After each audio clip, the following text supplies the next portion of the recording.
In 2022, crypto investors lost almost $4 billion to hackers. According to experts analysts, last year was the worst year on record for cryptocurrency hacks. Back in 2021, $3.3 billion was stolen by the hackers. And in 2022, it only intensified. The hackers stole almost $800 million in October alone. But who is behind these hacks, and why are crypto hacking getting more intense? Erin Plante, the vice president of Chainalysis, discussed the crypto hacking problem in an interview with Bloomberg. Watch her interview at the end of the video. Among all crypto services, the DeFi, or decentralized finance protocols, have been hit the hardest by the hackers.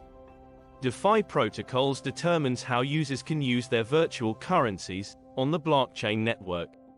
Within DeFi, smart contracts are a set of publicly visible instructions to borrow, lend, or make transactions without the middleman. The majority of the hacking happens at the cross-chain bridge applications, when users transfer their cryptocurrencies between different blockchains. Once the user deposits their coins into smart contracts, it is a target for attack, since it becomes a centralized storage. Any bug in the smart contract code, or weak spot, can eventually be exploited by the hackers. Recently, hackers from North Korea are very active in this space. Since the country has been facing severe sanctions by the West, it turned its focus on exploiting the vulnerability of virtual currencies and other crypto platforms. So how can crypto investors fight against hacking? Investors should vet and be careful about using software to transfer their virtual currencies. Using a safe virtual wallet can be a great measure against the attack. DeFi protocol developers need to include more security and safety strategies in their platform to protect their investors, rather than just going after the crypto yields. For an ecosystem to grow and become mainstream, DeFi protocols need to adopt better security and might as well borrow some strategy from traditional financial institutions. This is Bloomberg Crypto. I'm Sonali Basak with Kaylee Lines. Thieves stole a record $3.8 billion worth of cryptocurrency in 2022, up from $3.3 billion the previous year. And that's according to a report published by blockchain data firm Chainalysis. The report found that the surge in crypto theft has been driven by North Korean hackers in the face of international sanctions.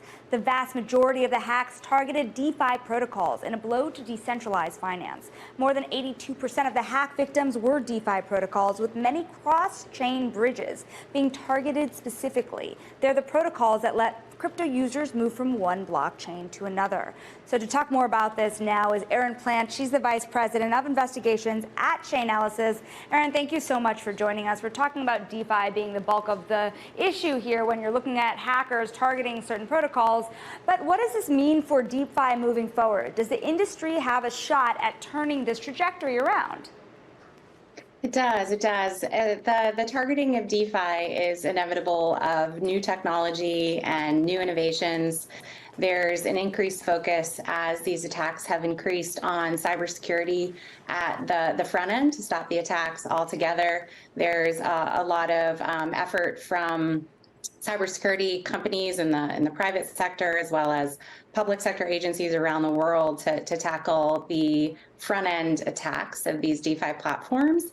And there's also the downstream efforts that are occurring for the money laundering itself. Because if you could stop North Korea in particular from cashing out the funds, it reduces the threat quite a bit. Well, let's talk about North Korea then further. How much can that be blamed for the uptick we saw in 2022? And do we expect that that's a pattern that's going to continue?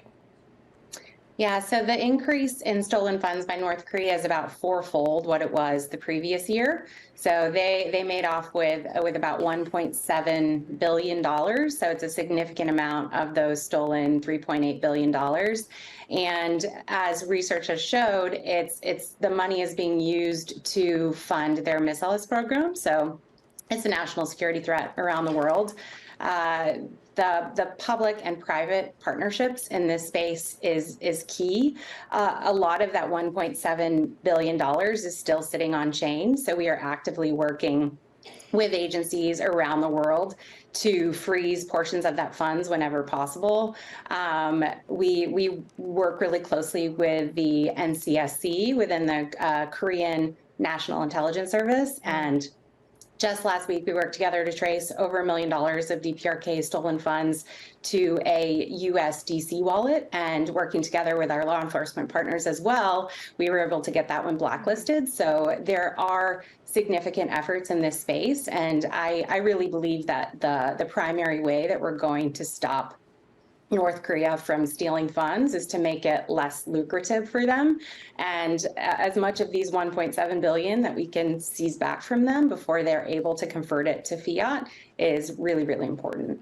You know, given the sheer number of attacks that are coming from North Korea and the amount that it has led to an amount of, money being stolen through the crypto ecosystem, what sets the North Korean hackers apart from other types of hackers? Are there ways that it's more or less difficult to track down the money or even retrieve it in any case?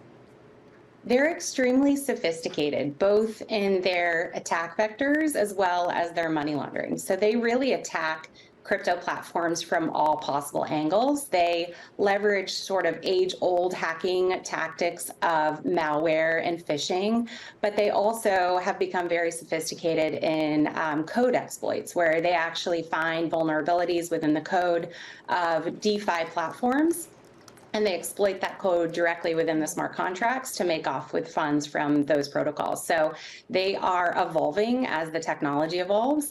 And from the money laundering perspective, they're one of the most sophisticated launderers that we ever come up against. They use every possible mechanism of obfuscation, from mixers to chain hopping to really any tool that's out there. And they're continuing to evolve their tactics. Each time there's a sanction or an event that occurs, they change their tactics for money laundering. So they're very sophisticated. It's been very profitable for them. They've made a lot of money. When you compare the amount that they've stolen with the amount that they bring in through legitimate enterprises, it's a significant amount. So they're clearly putting a heavy investment on this hacking effort. Okay, so if you were dealing with such a sophisticated perpetrator in many cases, what can an individual crypto investor do to protect themselves? Yes, so protecting yourself is, not clicking on emails that are phishing in nature. So you can protect your personal wallets from those types of attacks. The DeFi platforms and the crypto platforms as well, increasing the effort on cybersecurity, and as it relates to the code exploits, increasing the effort on having code audited and increasing those efforts at the front end where the attack vectors are occurring. And then also the regulators, the increased focus on regulators and law enforcement to sanction tools that are being used as money laundering is really important, because it does stop those funds from having that avenue to launder, as well as the places where the cryptocurrency is being cashed out to fiat currency. There's a significant effort from the private sector to focus on that as well. Erin Plante, thank you so much for your analysis. That's Erin Plante of Chainalysis. Thank you so much for your time.